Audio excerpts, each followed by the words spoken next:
Moi ça a toujours été pareil, ça a toujours été John. J-O-N. Non, je me suis toujours appelé John. J'ai hésité, franchement, ma première partie, je me suis dit, est-ce que je m'appelle Link? Il y a deux écoles, il y a vraiment ceux qui s'appellent par prénom, il y a ceux qui s'appellent Link. Et finalement, je me suis appelé John, et il me dit, ouais, John, ça va, ouais, tranquille. Ça renforce le côté immersif. Ouais, je crois que. Ah, mais attends. Dans Breath of the Wild. Ah, est-ce qu'on peut se rappeler? Est-ce qu'on peut s'appeler? Ouais, parce qu'il me semble que les gens m'appellent Link. Ça m'étonnerait que je me suis fait appeler Link.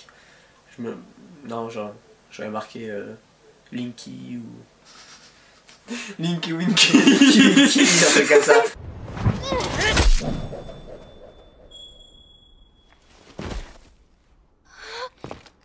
Tinky Winky. Alors moi du coup à la base, je m'appelais Phoenix du coup, parce que voilà, quitte à utiliser un pseudo autant voilà. Et puis ces temps-ci, je me mets à jouer de manière RP on va dire, et du coup je m'appelle Link. Ok. Je pense pas que je me rappellerai Phoenix, je sais pas. Phoenix, je propose. Ah, Félink. Félink, tête de tigre. I understood that reference. Oula, la question 12 déjà.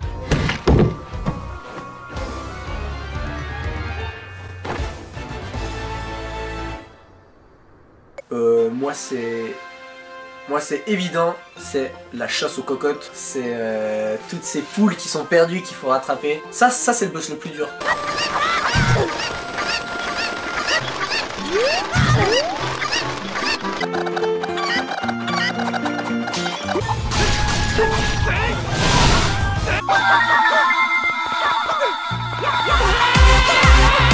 Il y a des dérivés.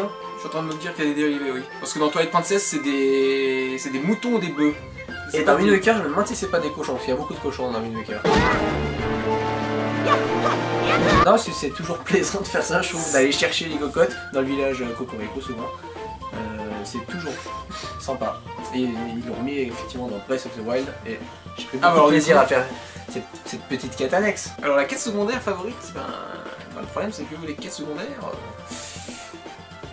si c'est pas Elder Scrolls, je vais tout droit. C'est vrai que, à part peut-être dans Skyward Sword où j'ai vraiment fait le jeu de fond en comble, j'ai pas énormément passé dans les autres jeux pas mal de temps à faire les quêtes secondaires. Donc du coup on va prendre une quête dans Skyward Sword, et celle qui me revient en tête comme étant, parce que je m'en souviens, c'est celle du, je ne sais pas du tout comment elle s'appelle, celle du monstre de Skyward Sword.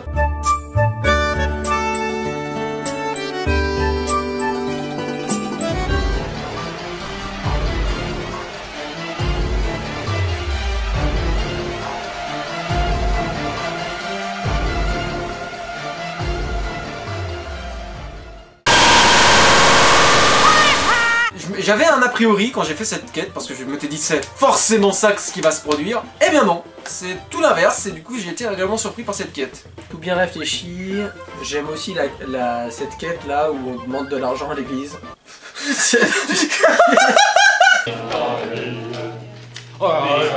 Frère, tu t'éloignes de plus en plus du cadre. La question 13 du coup.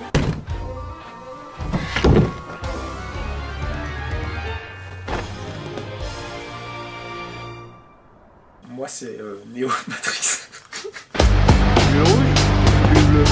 Alors moi le cosplay que j'aimerais bien porter, je pense que sans surprise, sans grande originalité, ça serait Link. Mais ça serait Link de Breath of the Wild, parce que je trouve ça, avec cette tenue bleue là, parce que je trouve la tenue relativement stylée, et en plus voilà, c'est dans l'air du temps. La verte aussi, elle est beaucoup plus dans l'air du temps, la verte. Ah mais la verte, ouais c'est... Qu'est-ce qu'on est brillant. Bon, il y a le côté écolo qui me plaît bien, mais j'avoue que le bleu, ça va mieux avec tout quoi. Pour le kiff, peut-être Tingle. Mais bon, faut oser quoi. Non, je pense que Link comme ça, comme son t-shirt en bleu de Breath of the Wild. Du coup, je pense que comme ça, du coup. Ah, on dirait presque que c'est toi en plus. Il y a un petit air de famille, non?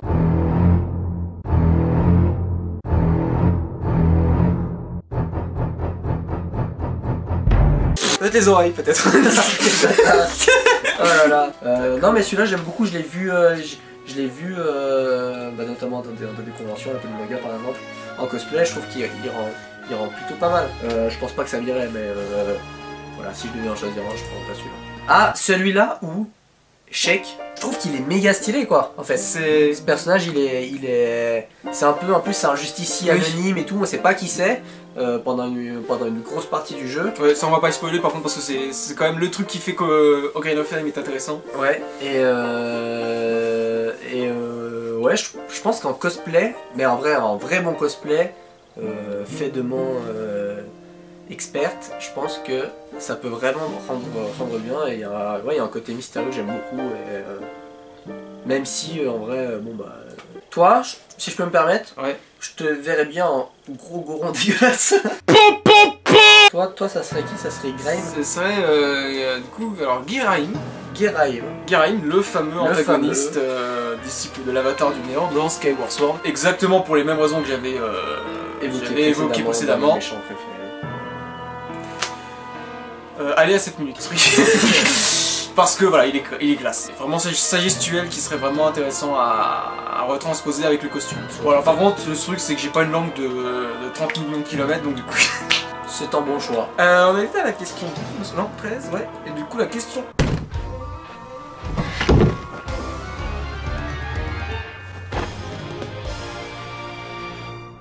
Eh bien c'est Hyrule Warriors. Pégu 18. Pour moi c'est peut-être c'est vraiment le passage le plus marquant. Non mais je dis ça mais... vrai c'est pas du tout marquant quoi comme passage.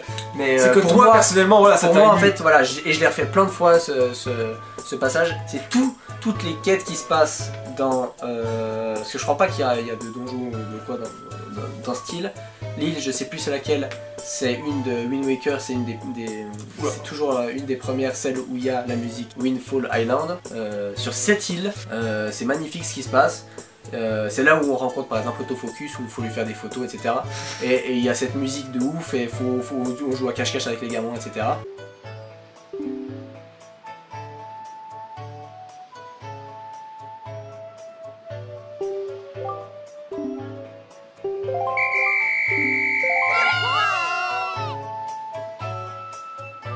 J'adore vraiment l'ambiance qui en ressort et j'aurais aimé avoir plus de moments comme ça dans Wind Waker. Je trouve que c'est très fort au début, il y a ce passage là, il y a le passage aussi avec les piafs, je sais plus comment ils s'appellent, qui sont vraiment des moments cool, très agréables à jouer avec toutes ces petites quêtes. Je trouve vraiment tout ce passage très joyeux, très beau et je kiffe faire ça. Et petite mention spéciale pour le facteur qui clairement...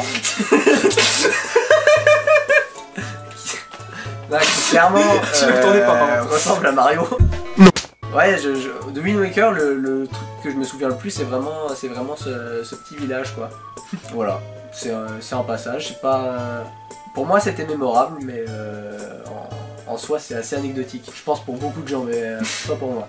Alors moi, ça va être très abstrait, parce que ce sont les séquences où tu galopes dans Twilight Princess. Les phases nocturnes.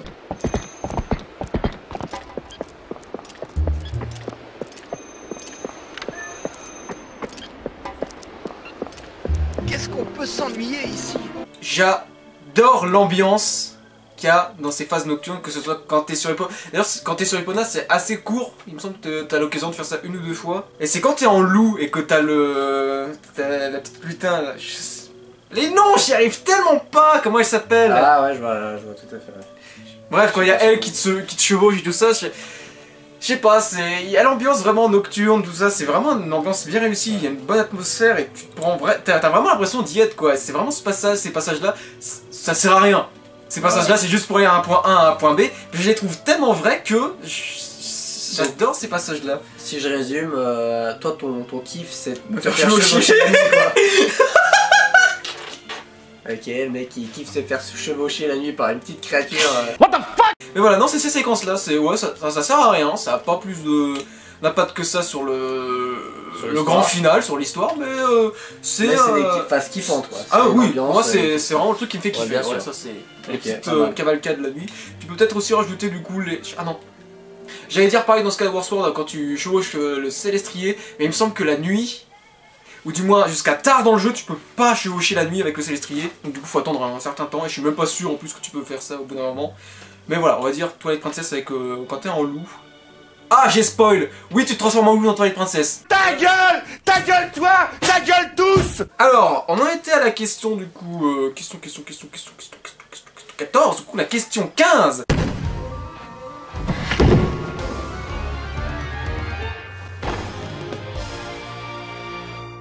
Mais je ne pleure jamais. Moi c'était un moment très spécial, c'était au tout début de Skyward Sword quand ça marchait pas, j'avais compris que ça allait être très long. J'ai pleuré toutes les larmes de mon corps. Alors perso moi je me souviens pas avoir pleuré dans un Zelda. Sans doute touché oui, mais j'ai pas de souvenir d'un moment précis là. Ouais, Dieu sait que c'est des jeux qui te font Ressentir des choses. qui te font ressentir des choses, ouais.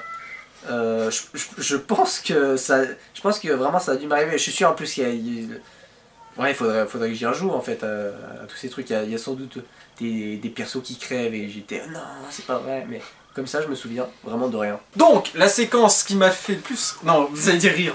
Qui m'a fait le plus pleurer, pardonnez-moi, Ouais. C'est dans Skyward Sword. Sans déconner. Ça alors... Quelle surprise! À force, quelle surprise. Ouais. Je sais pas si c'est du spoil du coup. Alors je me casse. Comment on fait? Vas-y, je suis tout oui.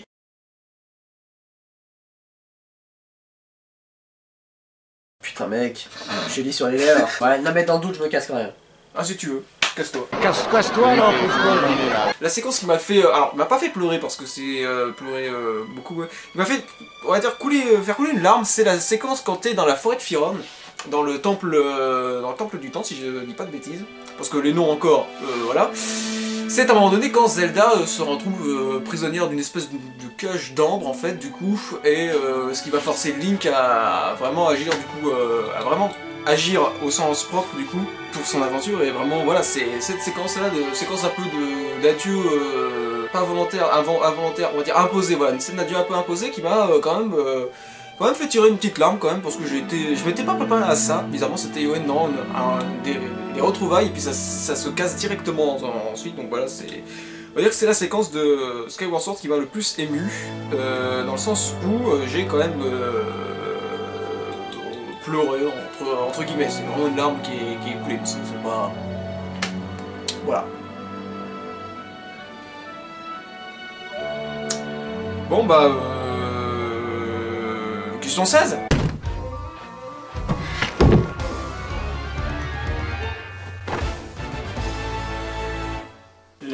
Alors le personnage que l'on peut le plus comprendre, au niveau de ses agissements je suppose, ou de son pourquoi de son existence je suppose.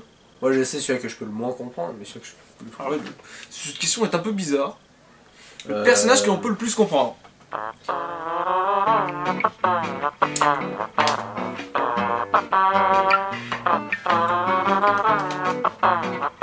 Je comprends pas la question. Moi non Personnage plus. qu'on peut le plus Je regarde comprendre. un peu dans les persos.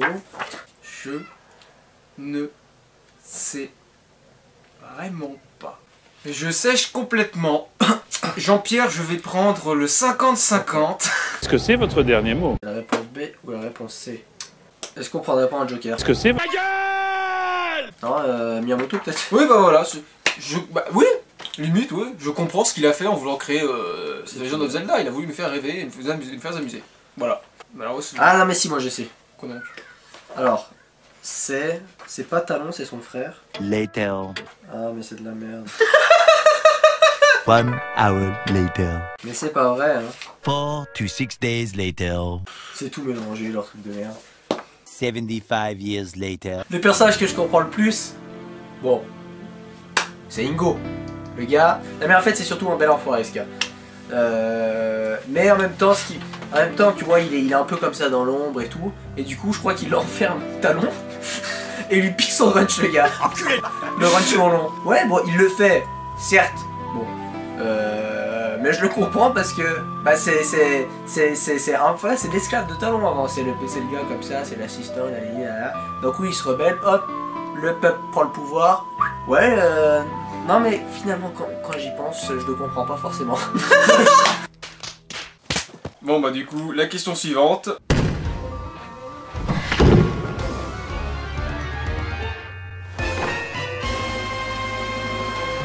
Alors, perso, ça serait en Ocarina. En vrai Ocarina, quoi. Genre, un peu comme ça, quoi. Wow!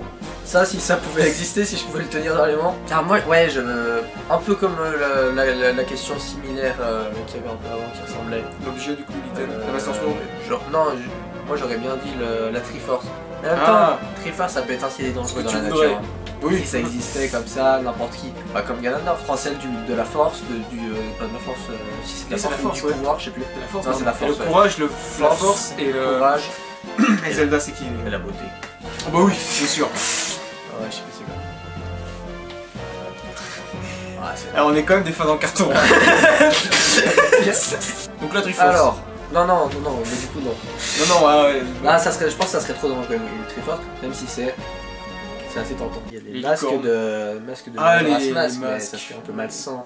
Mais des masques, n'empêche, tu mets le truc et que tu deviens le truc comme le masque du renard, tu deviens le renard et tout. Stylé ça quand même. Quoi que c'est dangereux. T'aimes bien les trucs dangereux toi? Ça, c'est... Par contre, tes bottes là, du coup là aussi ça peut jouer. Hein. Les bottes, c'est comment ça s'appelle, les bottes de Cupidon? Ouais, les bottes de Pégase. permettent de courir à une vitesse très élevée. Ça serait stylé. Je pense qu'il y aurait moyen de trouver mieux. Oui. Comme ça j'ai. Moi je pense aux célestriers. Ah. Les fameux oiseaux qu'utilisent les Célestes bourgeois pour se déplacer. Ça serait pas un peu dangereux ça quand même. Ouais, j'adore vivre dangereusement. Mais ça pourrait être classe du coup. Alors moi en fait je sais, je vais changer. Quatrième fois. Il y aura peut-être une cinquième si vous êtes sage. Non bah c'est un cœur en fait. C'est un cœur supplémentaire. C'est une vie supplémentaire. Bien joué. C'est beau ça, mais n'empêche, moi c'est ce que je prendrais quoi. Bien répondu. Bien vu l'artiste. Voilà, bah, moi c'est ce que je prendrais, donc un cœur pour moi et Un célestrier. un pour- célestrier pour lui. pour moi. On ne juge pas, c'est en plus, mais on ne juge pas. La question 18.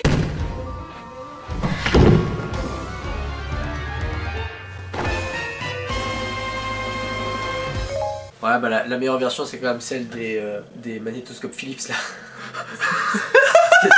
Un petit baiser pour me porter chance? Tu veux plaisanter?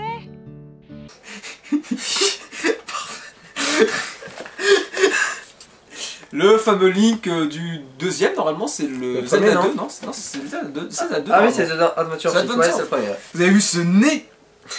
Ce nez? Tonnerre! Sortez tous!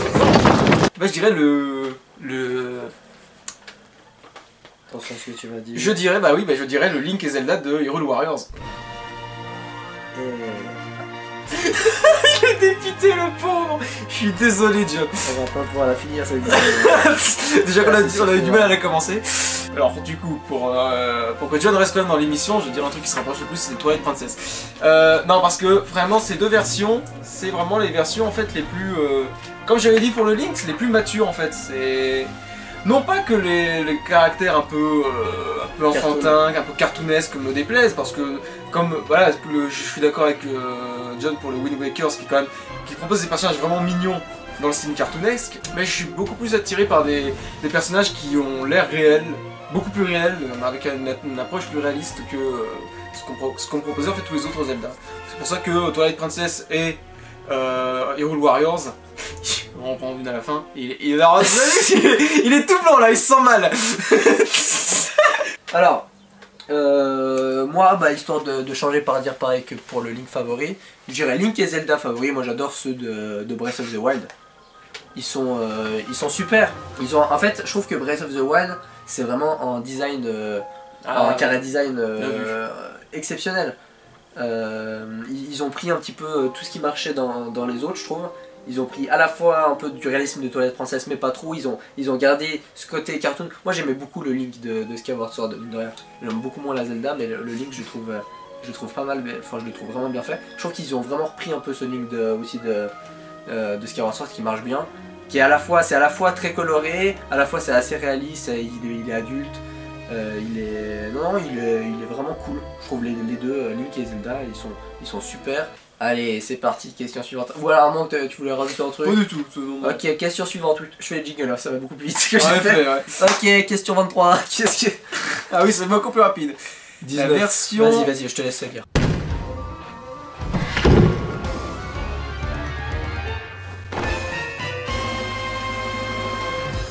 De tous ceux que j'ai fait, celui qui m'a le plus déçu, c'est Oracle of Season. Ah, voilà, j'ai pas accroché, c'était ce double jeu, il y avait Oracle of Age et Oracle of Seasons. Moi j'avais la version rouge Season, donc on ferait des Pokémon comme ça. Et bon, j'ai juste pas accroché, c'était sur Game Boy Color. Déjà le chara design était vraiment pas ouf. Et puis voilà, le jeu assez cool. Je trouve qu'on retrouve pas l'univers, on retrouve pas ce truc de Zelda. Pour moi, c'est presque un Zelda à part. J'aurais presque cru que ça a été fait par un autre développeur, un peu comme Hyrule Warrior par exemple. Pour vous donner un exemple totalement pris au hasard. Hein. totalement. Voilà. À toi. Moi, j'ai même pas la peine de juger chercher. par rapport à ce que j'ai fait. Ouais. C'est directement la Triforce de la honte. Hein. C'est les Zelda sur Philips. Je vois pas comment on pourrait faire pire. Comment on peut faire pire. Ouais. Tu peux pas faire pire au niveau du doublage, au niveau du contenu, au niveau du jeu. Au niveau du jeu, tu peux pas faire pire. Pour moi, c'est vraiment cette Triforce de la honte qui est à bannir. C'est horrible. Question suivante. Question suivante. Wouh, j'adore quand tu fais ça. C'est vrai? Non.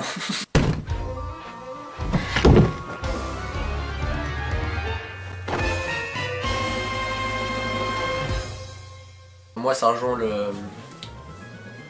le boss. Bah, c'est la fin, c'est le combat final de Ocarina of Time. Où on enrage contre Ganon avec ce cercle de feu. Tu sais, t'es dans une arène, t'es contre lui, t'es en panique déjà, tu viens de faire tout le chemin, tu sais, tu viens d'esquiver ces pluies de météorites, ouais. Je sais pas quoi, là, en descendant les escaliers, etc. Et il n'y a pas de checkpoint. T'arrives. Et c'est méga frustrant. C'est méga compliqué, je veux dire. Moi, c'est ma bataille préférée, comme ça, j'en vois pas d'autres qui m'ont plus marqué que celle-ci, quoi. Voilà. Ouais, bah par défaut, je dirais le combat final avec Giraim. Giraim. Yes. Alors Giraim, ouais, il y a un H, donc Giraim. Question intéressante. Encore une fois, ça rejoint les mêmes arguments, les mêmes déclarations qu'avec les antagonistes. Ce mec-là, tu peux le mettre dans toutes les situations possibles et imaginables, il te rend l'action épique. Voilà, c'est un très bon point pour l'antagoniste. Mais voilà, non, je dirais ce combat-là en particulier.